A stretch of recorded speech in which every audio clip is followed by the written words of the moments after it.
Hey everybody, Christopher here, and today I have an interview with filmmaker Peter Hyoguchi, who is the director of The Occult, which is an independent film. It's a horror movie, and it is touring movie theaters right now, which is, in my view, very exciting because as an independent filmmaker myself, who doesn't want to see their movie in theaters? But Peter has been working very hard to not just have his movies in theaters, his movies kind of breaking new ground and doing things that really has never been done in the history of independent film, as far as I know. And we're going to talk about that today, but we're going to also talk about who Peter is as a creator and his film, The Occult. So, Peter, welcome to the show. How are you doing?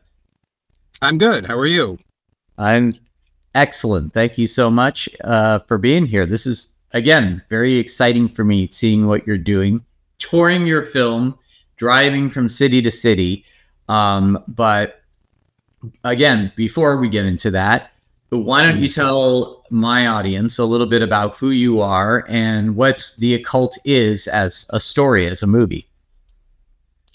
I am a film director. I'm also a writer, producer, and visual effects supervisor. So I work on commercials. I work on other people's films, television pilots. The Occult is, like you said, it's in theaters right now. I was shocked to discover that that mainstream multiplexes were open to dealing directly with independent filmmakers. This has been sort of a dream of mine. This is my fourth feature film, but my first feature film to be in theaters. I didn't know it was possible to just do it yourself. Although I mean, the way that I'm doing it is different than other filmmakers who four-walled their movies independently. And I'm a huge fan of Warren Miller, who booked his movie all around the country. He would four-wall in repertory houses. For people who don't know what four-walling is, how would you describe that? So four-walling is renting an entire theater, essentially buying every seat of a showtime, and then doing your own marketing, and then you as a filmmaker get to then keep 100% of the ticket sales. So there's an upside, but there's also a downside, which is when you're building your brand. It's very difficult to do the marketing to get people to come in to make it worth your while. There's some people that have done fantastic jobs for walling, and I think Warren Miller is. I don't know if you know much about Warren, but he was a ski enthusiast, and he realized that there weren't any films about skiing, and or that there were no feature films about skiing. And so he would make these films, these fantastic documentary films, and then he would travel the country booking repertory theaters. I worked at a repertory theater right out of high school, and he would pack the place with ski fans. There was also, his company would also make surfing films, and I lived in a Southern California surfing town, and all the surfers would come out, and it'd be like a real happening. Mm-hmm. We also had films like the Attack of the Killer Tomatoes. I would come around once every year or so, and it was this sort of B movie horror comedy that I think they shot that on 16 millimeter, and they would tour the country. The filmmaker would be there, and they would pack the theater with these, and people would sing along, Attack of the Killer Tomatoes, and it was like, and it was just an elevated movie experience because the filmmaker would be there, and there would only be maybe one or two or three, maybe very limited run, and so it was an event, and so people would really pack the place, and it was exciting to be part of. And I worked at this theater called the Victoria Street Theater in Santa Barbara, California, and it was a it used to be a church. It had stained glass windows and everything, and they had converted it into a 35 millimeter movie theater. And as much as I loved film, it was kind of like a religious experience. And so to be part of it, one of the biggest influences on me and the occult and what we're doing with it going on the road was Tom Laughlin's Billy Jack.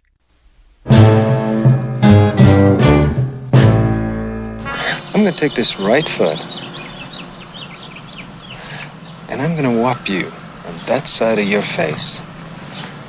And you want to know something? There's not a damn thing you're going to be able to do about it. Really? Really?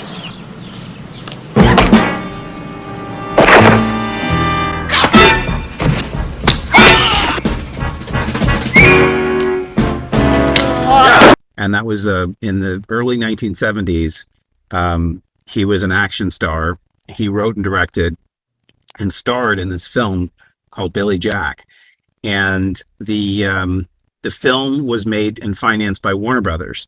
But when they released the film, they did not give trailers or they didn't advertise the film. They didn't even have movie posters.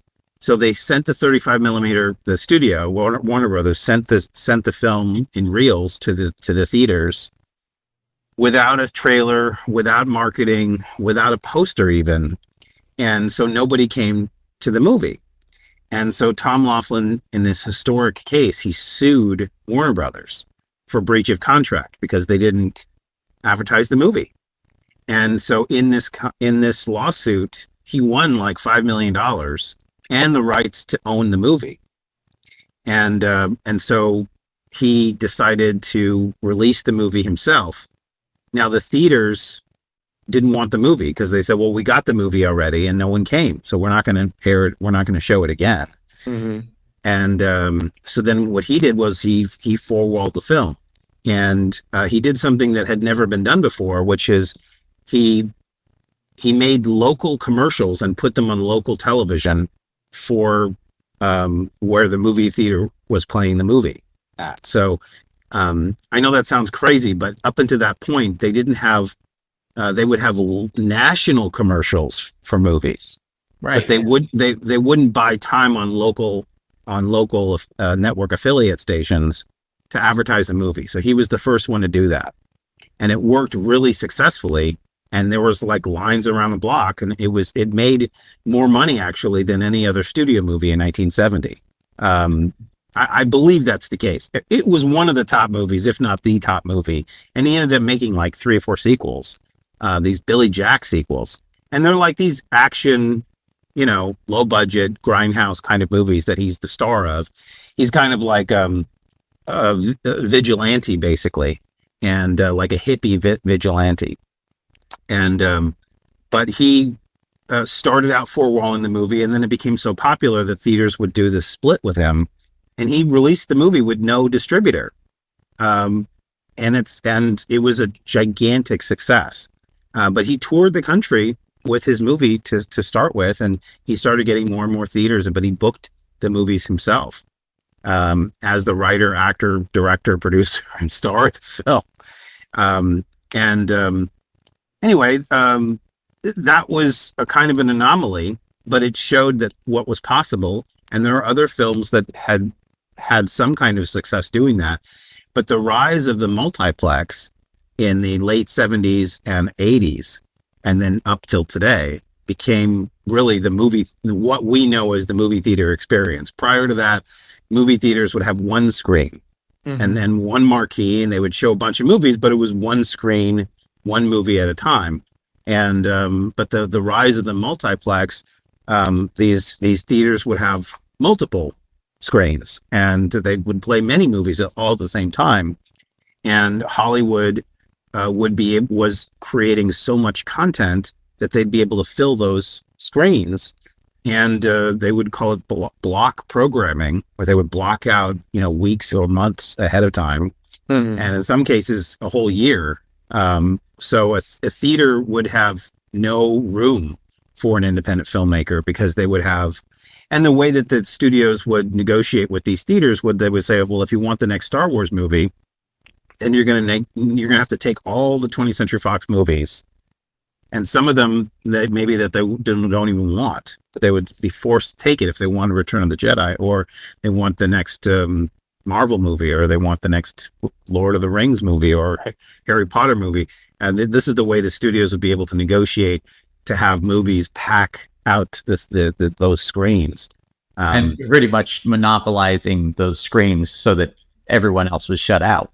That's right. So even though the theaters are not owned by the studios, because of the Paramount consent decrees in the 1940s made the studios sell all their theaters. So it was two different industries theoretically, but really the studios would have control over the screens, even though they didn't own them, because of these types of kind of bullying techniques.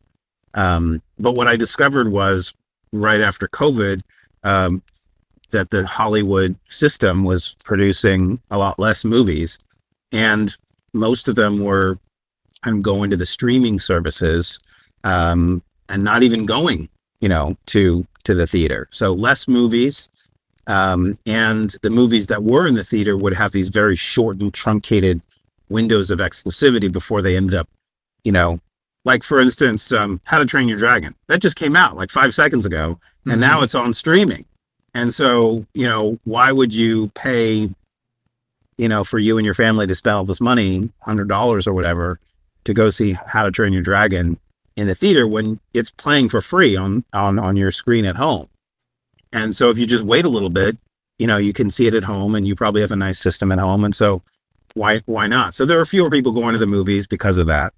But then when you have... I was just going to say, it's amazing to me because Hollywood seemed to condition the audience for this, and then COVID came along and kind of, it's like they conditioned themselves right out of making money and left a huge gap that was costing the theaters money. And that's kind of where you come in that respect, correct? Well, not really. I mean, I guess it's part of it, but I think there's a bigger issue at hand, which is, when COVID hit, it was devastating for every industry, not just entertainment. But it was the mindset of the people in the business, and just everyone, was that after we get through COVID, things will go back to the way that they were before, and it will just kind of come back to normal again. And that didn't happen. And then the strikes happened, and then they thought, okay, well, it'll get back to normal. Most of my friends are in the business, and the general consensus is, like, I'm out of work, but like, it'll get better. We just have to hold strong. And then there was a phrase, survive till 25. And here we are, like right in the middle of 25. Yeah. And, but what I was, very affected by was that myself and everyone I knew had different viewing habits. And, with just a little bit of research, I discovered that, 95% of all of the moving picture video, that's being watched is UGC, user generated content. And so there's a ton of really entertaining stuff out there that's being made. That's UGC entertainment. And, it's on all these platforms like YouTube and TikTok and Facebook and Instagram. And, there's a ton of people out there making really interesting stuff. And in terms of entertainment quality, it's more entertaining than Hollywood's very expensive offerings. And so everyone's viewing habits, just in a very short amount of time, have moved to the phone. So people are watching things on their phone. And what they're watching on their phone is user-generated content, which is stuff that's free, that didn't cost anything to make. And it's competing directly for eyeballs and minutes of the day that would be normally watched on a television or a movie theater screen. That's, because not that long ago, if you were watching the moving picture, it was a huge machine that made that. A huge Hollywood machine was making the moving picture. Whatever you were being entertained with, if you were watching a video, it was professionally produced by people in Hollywood. And now all of a sudden it's not. And so I like to say in kind of simple allegory that it's like we lived in a world where there were 5 candy companies and they made all the candy bars in the world. Nobody made candy but these 5 companies. And they all charged $1 per candy bar. And if anyone wanted candy, they would have to go to these 5 companies. And then overnight, out of nowhere, everyone just started giving away their free candy that they were making at home. Mm-hmm. And so people started buying less and less candy. And why would you? Maybe the candy's more delicious, but sometimes you just want candy for free. And then you get used to candy for free. And then all of a sudden these people are charging for candy. It's like, well, I can get it free over here. Why do I want your candy's not that much better, And so that's the problem. And I also think that the quality of the candy has gone lower. So there's less candy being made, the professionally produced candy. That candy kind of sucks these days. And there's less of it. And that's what's happening more and more is that how long could you have these 5 companies? How long could these 5 candy companies exist when the whole world is competing with them directly for something that's free? I mean, that very few industries, if you're in the lumber business and all of a sudden lumber and trees are just free, and how can you compete with free wood? You're going to have to adjust. You might have to go out of business. And I think that's what we're experiencing right now. Yeah. Well, obviously the entertainment industry is a bit more complex than candy, but I would say in terms of food, people love a home cooked meal, and that might be a little more analogous to it. But at the same time, what you're doing is, and this is something, get on my soapbox for just a moment, but I think that when something is free and there's an overabundance of it, it loses its value. True. Very true. And I do think that there's an aspect where there's, people aren't so materialistic that, if they can just get it at home all the time, that's all they're ever going to want. The movie theater experience, and I know this because you mentioned How to Train Your Dragon. My daughter's a huge How to Train Your Dragon fan, and she wanted to see it in the theater. She wanted that experience. And my daughter... Thank God she did. Yeah. And we went to see Megan 2.0. We love the first Megan, and we like having that father-daughter, we're going out, we're going to the movies, we like horror movies. We're going to go see this in the theater. Yeah. It's a special time. Yeah, it is. And I think that people are starting to realize the value in that experience. And I'm seeing people be more interested in collecting things like vinyl records, CDs again. They want things in print because they realize that, and here's the other thing too, you think you own a movie when you buy it on a service, but then that movie gets shut off. You don't actually own it.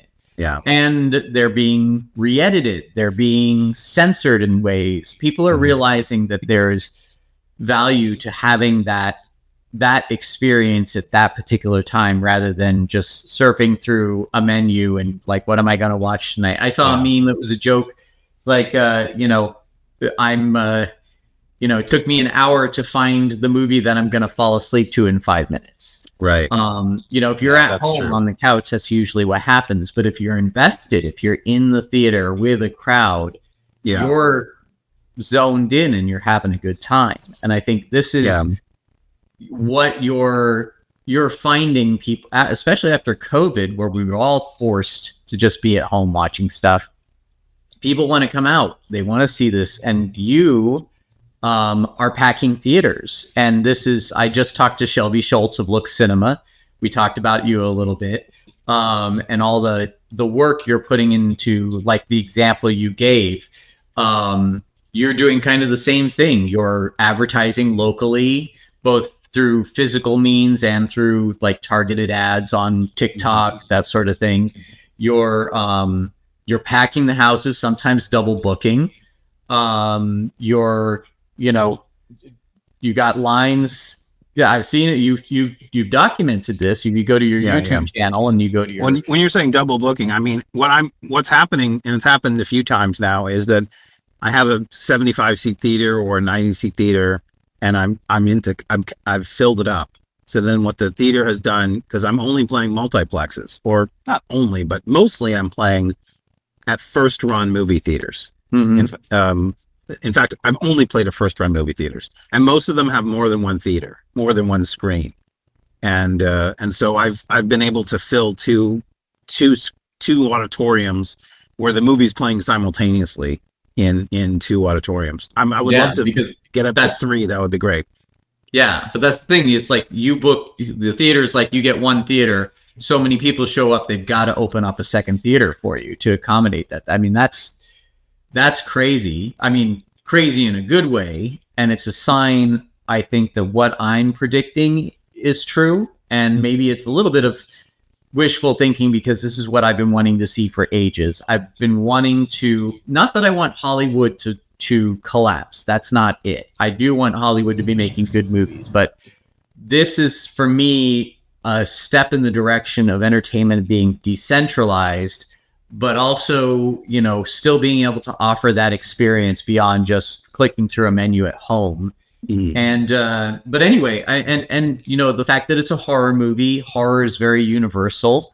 I want to, before we get into specifically what you're doing at the moment right now, I want to get into exactly what the Occult is, because I've seen it. I was very impressed. I thought it was, you know, it has all the qualities of a Hollywood movie, rather.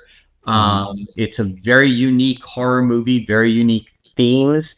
I think a little more, it's a little more nuanced than your average horror. You're not really going for jump scares. You're going for more of that I don't want to say intellectual, but that it's psychological. It's not really a horror film. I mean, it's more of a thriller. I like to call it a supernatural thriller, because it lives more comfortably in the thriller genre than it does the horror genre. Although there are moments of horrific things in the film, and it starts very dark. I mean, there's some very dark things going on in this movie. Why don't you tell us a little bit about the plot of this movie? When people go to see this, what can they anticipate, without spoilers, of course?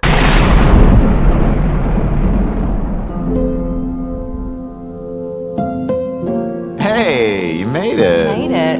You have very lovely eyes. Are you a mix? I am. You should stop by my shop at some point and get a tarot read.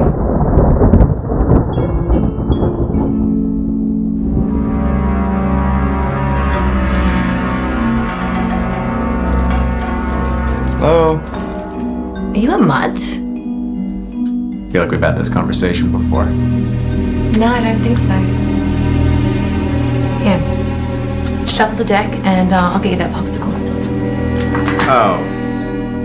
Yeah, I don't really want a tarot card read. What'd you come here for then? 'Cause you invited me? I'm watching you.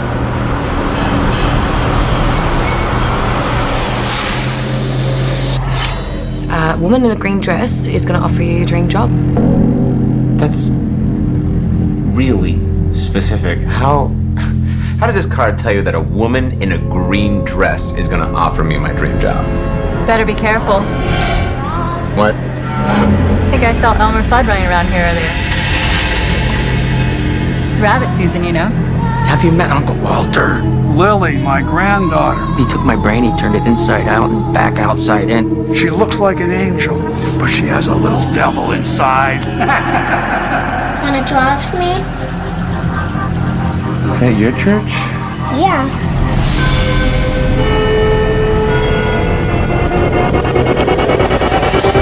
Thank you all for coming to this service of the light. What does it say?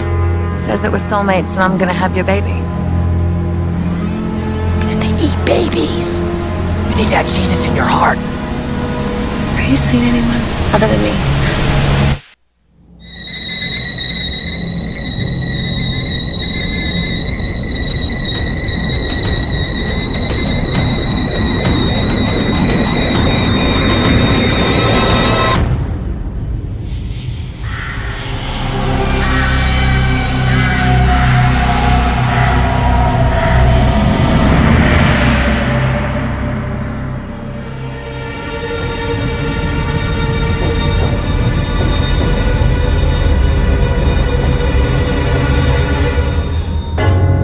Coming soon to a theater near you.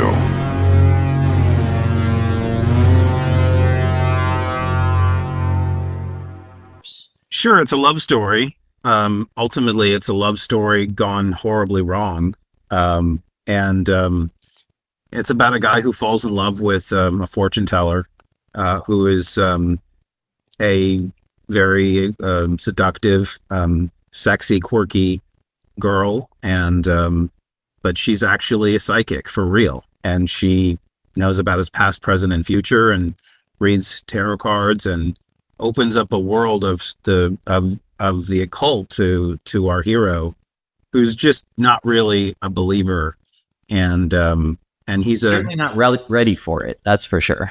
Yeah, I mean, they meet because he's a filmmaker, and he's doing a prank show on YouTube where he's pranking people with hidden cameras, and they're doing they have like a fake tarot fortune telling booth that they've set up on the street in LA. And they've got hidden cameras, and they're using facial recognition to like look up people on social media. And then he's got like a little hidden earpiece where the people in a van are whispering information. So, and then she comes along and blows them all away because she's actually the psychic, and she turns the tables on this group of people, knows exactly what they're doing.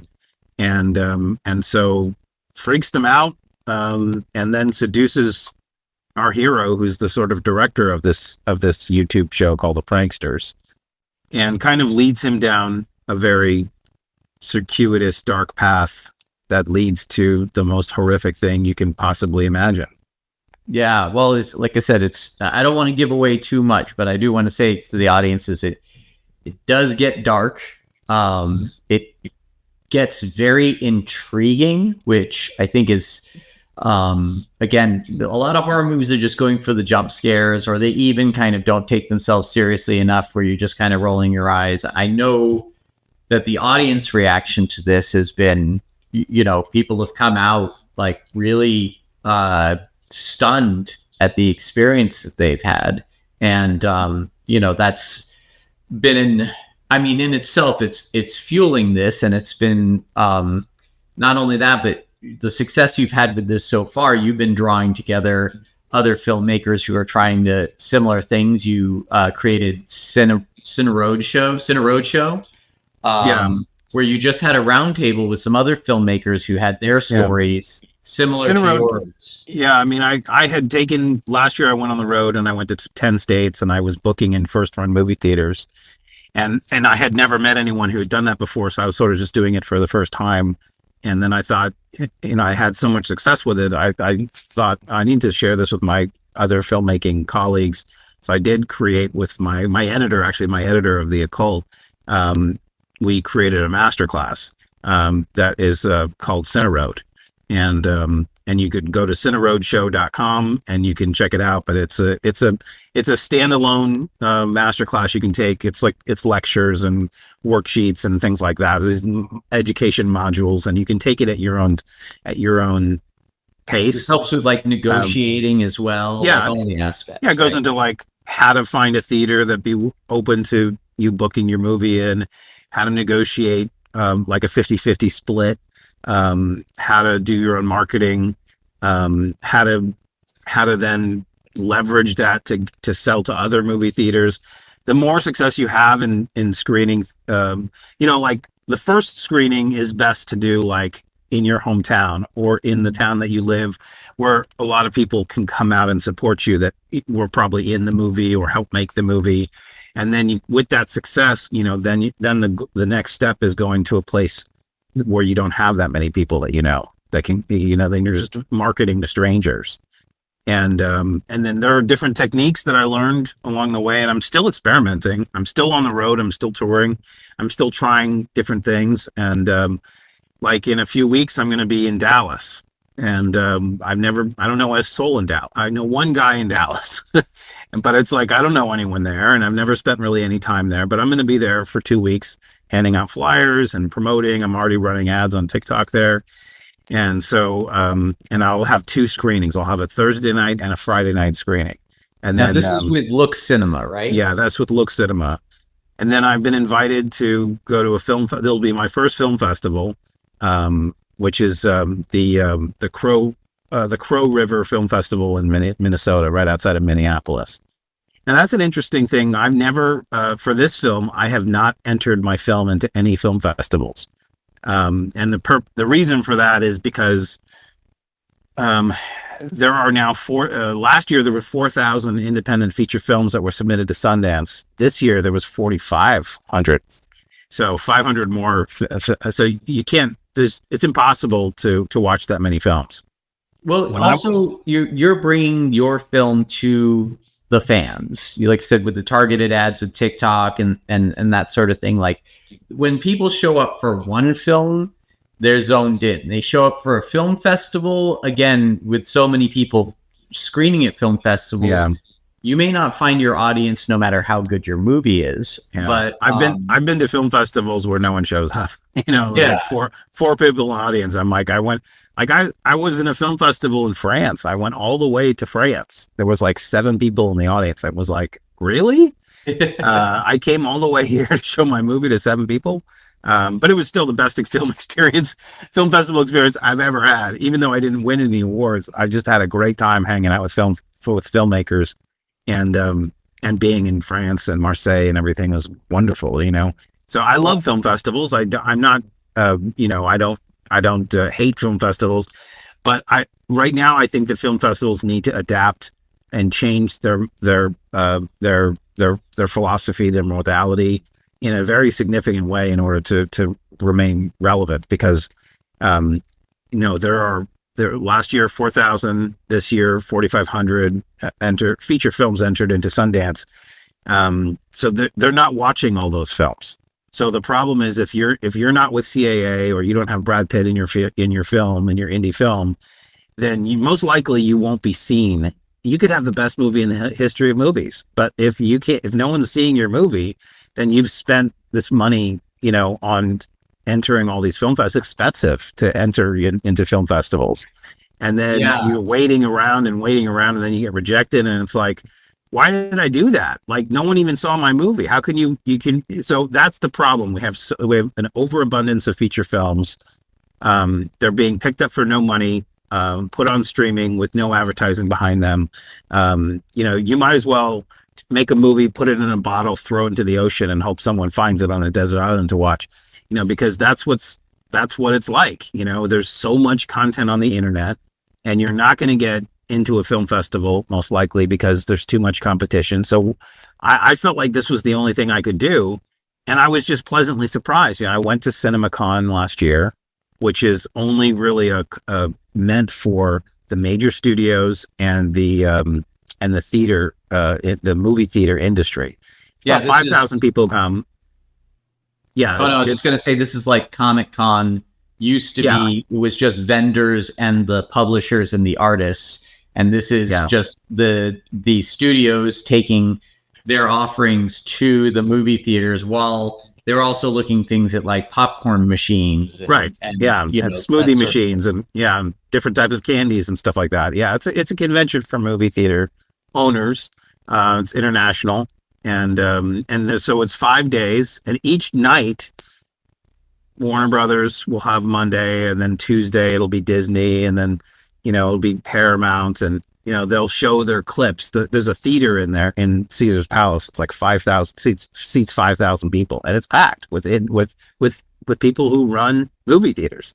And Tom Cruise will come out and be like, check out my new movie. I mean, like, it's a big deal, but it's not open really for the public. It's not really advertised. It used to be called Show West, and then Show East, and then they combined and they became now CinemaCon.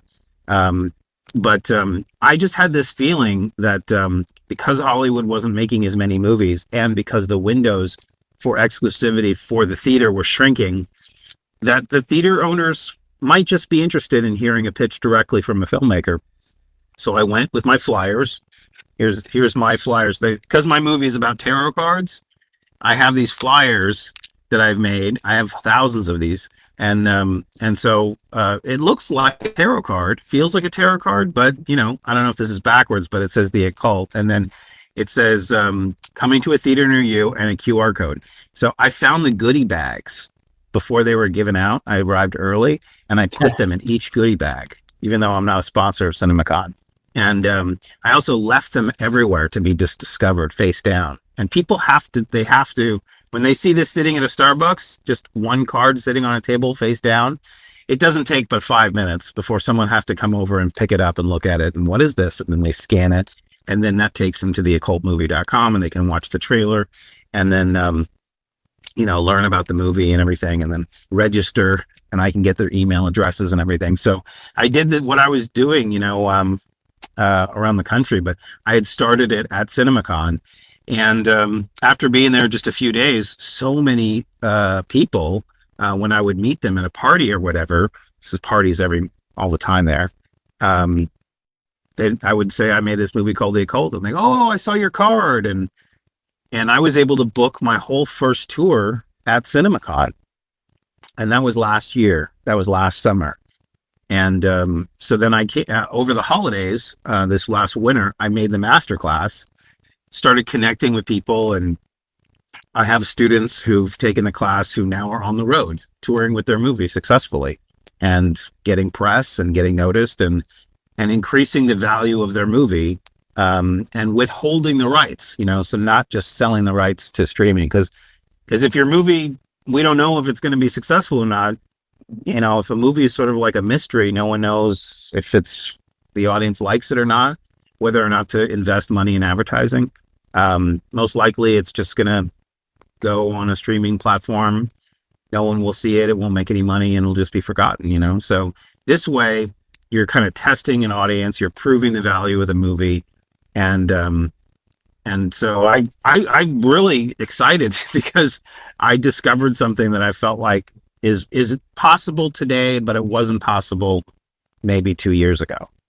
Well, this is what really excites me about it as well. And you're finding the ways not just to bring your audience your movie, bring it directly to them, but you're freeing yourself up, because a lot of the independent scene in the last 10 years has gone through a lot of turmoil. Either they get picked up by a distributor who usually manages to expense away any profits that the filmmaker might see. So that, they may spend $100,000 making their movie and never see a penny of it. They could do what I do, which was to go to Film Hub, which is very new. And Film Hub isn't bad, but they're not marketing your movie like a distributor would. But these days, the distributors aren't even doing that for independent film. You're retaining your IP, which you can do with Film Hub. And by the way, I say I am happy with Film Hub, but I do think it's not an exclusive model to go with. It's, one avenue if you're not going to do anything else. But you're retaining your IP. I think Film Hub is fantastic. I think Film Hub is great. I'm just saying, withhold until you've created value with your movie. That there's an order to it now. And I think that if you have a film that plays well in a theater, you might be able to make a lot of money. And in the theater. The problem is, the first thing that they ask me when I'm pitching a movie theater owner is this available anywhere else? Mm-hmm. Is it available online? Is it available in physical media? And if the answer is yes, they don't want to deal with you. So if you say, no, only in theaters, exclusively in cinemas, they're like, okay, well, have you done? What have you done? What kind of business have you had? What's your reputation? All that stuff, And so I'm at a point right now where it's relatively easy to book a movie in a theater. And so it's sort of like I'm just growing my audience and growing my reputation. And, I'm getting good reviews every time I screen the film. And the goal is really to have a wide release. And so, I went from single screenings, now I'm doing double screenings, meaning I have a Thursday night and a Friday night. And so hopefully that goes well. We'll be doing the first double, like a Thursday, Friday night screening in Dallas on the 21st and the 22nd of August. Is that Dallas or Fort Worth? Or are you doing Fort Worth? Yeah. Yeah. Which is essentially Dallas. It's just outside of Dallas. But that's really exciting. So you're doing Dallas, and then you're doing one in, was it Glendale? I'm going up to Wisconsin, or I'm sorry, Minnesota, to do that film festival. I was invited. That was another thing. I was invited to come. I didn't submit the film to this film festival. They invited me because the owner of the film festival also owns a movie theater that I screened in last summer. Ah, okay. And we had 200 people show up for that screening. And so he was like, yeah, let's bring it back, and so that's great. And they're going to put me up. So there'll be a hotel, travel expenses, all that stuff will be great, So, I was able to kind of bootstrap my way to having film festivals now invite me instead of having to pay them. They're paying me. And so, I'm kind of creating my own gravity. And then I have to say that there's something just very gratifying spiritually about showing your movie in a first run movie theater, where you're in a theater that in theater 1, they're showing the Smurfs. And in theater 2, they're showing How to Train Your Dragon. And then in theater 3, it's the Occult. And so it's like, I made it to the Olympics kind of, without ever really entering the Olympics. And so, and then for the audience, their experience of the movie is not like anything unusual, in that the theater that I make a booking with for about a month, at least a month before the movie plays there, I get them to show my trailer in the other trailer, that the trailers that play. So people are going to, right now, in Glendale, California, and in Fort Worth, Texas, people are going to see a movie called Eddington by Ari Aster. And before they watch that Eddington, the Occult trailer plays in the theater. So they've got their bucket of popcorn. They're ready to see, Joaquin Phoenix and his new movie. And then they're going to watch all these trailers for movies that are coming out, including the Occult. And they go walking in the lobby past all these movie posters, including my movie poster, the Occult. And then they're online, when they purchase the ticket, there's a trailer. There's a page for the Occult. They can watch it online. And I'm also blasting it out on social media. So TikTok, I'm, paying. I've got paid ads on TikTok. So the audience is seeing it play in the theater before they see their movie. They see the poster. They're seeing it online. They might come across one of my tarot card flyers. And so they're aware of it in a way that's very similar to being aware of any kind of mainstream movie coming. I'm kind of mimicking like a massive, nationwide ad campaign, but I'm doing it in a way that's affordable for me, who doesn't really have any money, so because I'm just advertising in this one little zone, but the audience doesn't know. They're in a bubble, so the people in Fort Worth, they're waiting to see the Occult come out, just like any other movie. Well, this is what's exciting to me about this as well, is that the theater isn't just saying, okay, you go promote it and we're just going to do nothing. The theater is participating. They see the value in what you're doing in terms of something that can help their theaters, continue to serve an audience. So right, we're partners, we're splitting the ticket sales 50-50. And, they're doing some marketing. I'm doing most of the marketing. But after a while, I think it was, Steve Martin said, people wanted to get some advice on getting into the entertainment. How do you succeed in the entertainment business? And he said something to the effect of, be so good that you become undeniable. Yeah, it was actually, be so good they can't ignore you. I actually wrote that. I wrote an article around that point. Oh yeah, I thought that was such a profound statement. And a lot of people said, well, what is so good that they can't ignore you? And it's kind of, you just have to. There's no formula for that. You just have to keep working at it until you get to that point. Which is because it's like you submit your movie to some gatekeeper, and then they say, well, your movie's no good. I don't like your movie. I don't like the ending of the movie. I don't like the actor's nose too big or whatever it is, And it's like, okay, well, that gatekeeper doesn't like the movie, but it's like, I don't care, like, I don't want to be stopped because some random guy, he doesn't like the ending of my movie or doesn't like the cut of my jib or whatever it is, like it's like once you have the receipts, it's like you can't argue at that point. You can't, there's no way of saying it's not good.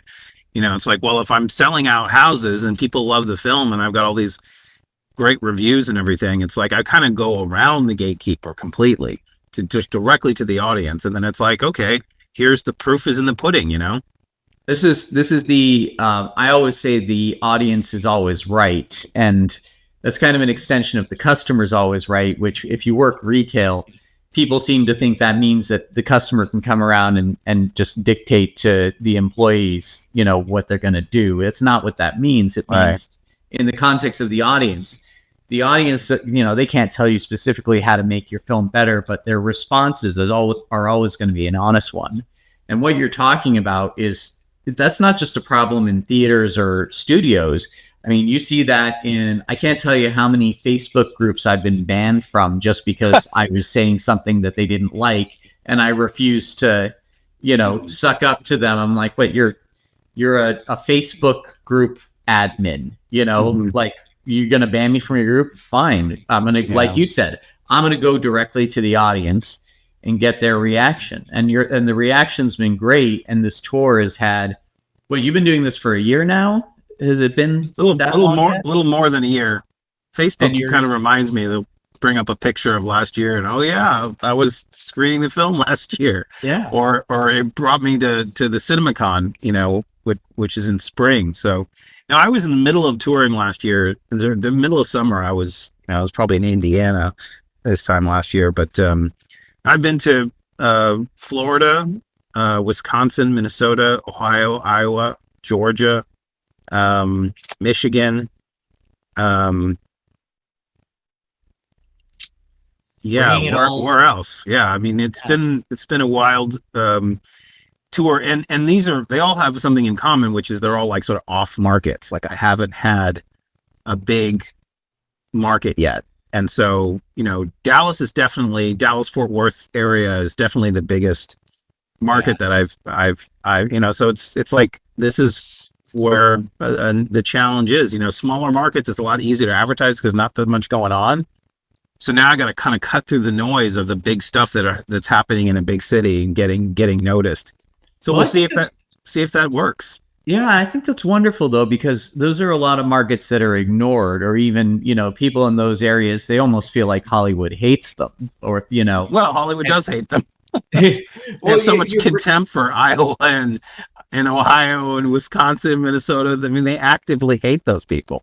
And I feel like these are people that, they deserve entertainment as well. They deserve, and they love entertainment. They don't want to have, Well, here's the thing that's really, I'm sorry to interrupt.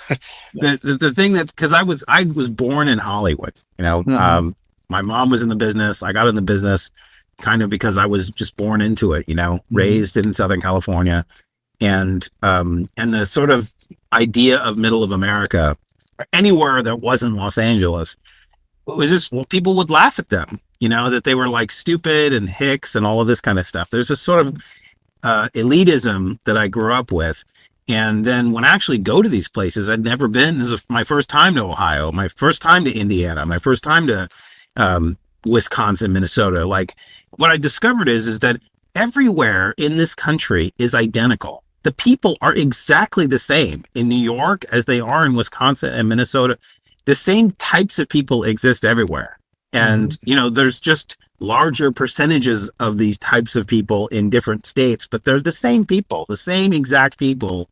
That same guy that like is obsessed with like the Incredible Hulk and who has like a collection of Incredible Hulks, like he lives in LA, but he also lives in Wisconsin and Minnesota and Indiana and Ohio and Iowa. Like the same types of nerdy film people who have the same opinions about their films that they love and their TV shows, they're all the same. They're all over the same.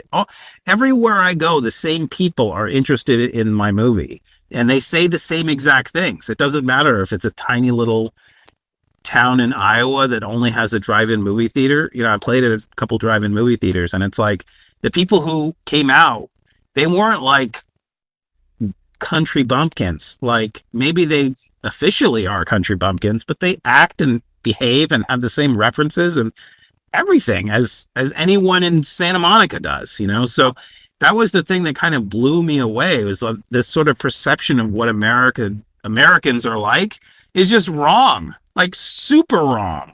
And it was refreshing. It was refreshing to be wrong with so much. I remember my dad telling me that he's a band manager, and when he went to the Midwest to tour with the band, he was terrified because he had seen Easy Rider, and he thought this is going to be a bunch of people gunning for him. Right. He had mildly long hair, and then he was like, and then I was introduced to Southern Hospitality, and they were the sweetest people. And I remember being in Los Angeles and literally listening to someone saying that Los Angeles and New York were reality, and all these people in between were completely out of touch with reality. And even then I was like, man, you are really full of yourself. You gotta, you go around and like you said, people are people. They have different interests. They have, the cultures, the accents might be the same, but they're definitely not dumb, and they definitely appreciate quality entertainment. Now, speaking of touring, because I don't want to forget about this, so I contributed to your Indiegogo. I want you to talk a bit about the Indiegogo, because most Indiegogos, like my Indiegogo for my movie, The Quantum Terror, was to get it made. Your movie is made. So what is the goal of this? Contribute. I think it's sort of an experiment, because I do think that I'm kind of creating a lot of like head scratching with my campaign, because I've never seen anyone finish a film and then go on a road show and book cinemas and then try to raise money for marketing. It's like, who raises money for marketing? Like I haven't really seen that, especially with an indie film. And for anyone else listening who's an indie filmmaker, marketing is really like my personal, if I ever get a big budget for a movie again, I'm making the movie for half the money so the other half can go to marketing. It's so important. It's important, but it's also like totally impossible if you're trying to market. If your movie's on the internet and your audience is the whole world, you better have, millions of dollars to advertise. You can't just put together a few $1,000s and then expect anything to happen. But I'm only advertising to the small little places that I'm going to. So, I guess Fort Worth is not so small, but I'm only going to spend a couple $100 on that screening in terms of my online advertising spend. But I'm also traveling, and I've got travel expenses, and I've got advertising expenses. I've got, these flyers, they cost 3 cents each, but I've got thousands of them that I leave everywhere, and so I only did a campaign that maxed out at $5,000, so it's not that much, but it was sort of an experiment. Like, okay, can I do it? I'm almost I'm 75% there right now, and I've got another few weeks left of the campaign. But it's really like letting people know about the movie. And so in a sense, the campaign is kind of serving two purposes. I'm raising money for the marketing, but I'm also marketing. Like I am marketing the movie while I'm marketing to pay for the marketing. So it's kind of strange in that way, but I thought it would be a really cool experiment, allow people to, get, a t-shirt or a poster or, there's IMDb credits. You can, after the fact of the movie, you can still be a producer on the film by contributing a certain amount, and then you can have an IMDb credit of a co-producer or associate producer or even an executive producer. And that's actually, I've already sold one of those. So there's a guy out there who's now an associate producer for $1,000. The merch is really cool too. You've got these, you've got cool t-shirts. Full disclosure, I offered what I'll call the Mondo version of your poster I created. Oh, you did a great job with that. Thank you so much. I'm happy to contribute. And I am going to admit too, this isn't just for you, for your success. I believe this represents the beginning of broader success for all independent filmmakers, which is what I've been advocating for years, and why I'm so eager to interview you and help you in any way that I can. And for anybody listening to this, just go to that Indiegogo. Look, there's cool merch, and Peter's going to tell you about it. But even a few dollars here or there to get to the goal. He's almost there. And, if you're an independent filmmaker and you believe in independent films and you want to see entertainment become a bit more decentralized so Hollywood doesn't keep just pumping us full of garbage movies, I think this is where you start. This is worth it. So, to my listeners, please check the link in the description and give a little something. Come on, this is where it's at. But yeah, tell me about the merch, because there's some cool stuff on there. I thought you got really creative with this.